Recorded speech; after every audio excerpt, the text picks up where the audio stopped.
整體嚟講咧，嗰個投票安排咧係十分之暢順嘅，包括我哋人員啊、我哋系統啊，以至我哋場地咧，都係有序咁樣準時開啓咗一個投票嗰個安排。我哋包括我哋其他啲專屬票站啊，以至外展票站咧，亦都係如期咧準時咧亦都開放。整體嗰個安排上面好暢順。平均嚟講咧，只係需要幾分鐘咧，就可以完成晒成個投票嗰個流程嘅。咁呢度咧，我亦都再次咧係呼籲大家，今次立法會選舉咧，對香港咧係非常之重要。正如我哋一再強調咧，對我哋嗰個行穩致遠、一國兩制，以至到我哋嗰個良政善治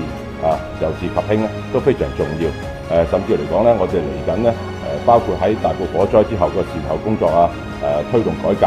完善嗰個所有制度呢啲都係非常之重要嘅。所以我哋咧希望咧，大家咧能夠今日咧踴躍投票利用我哋手上一票咧，令香港咧係更加安全、更加美好嘅。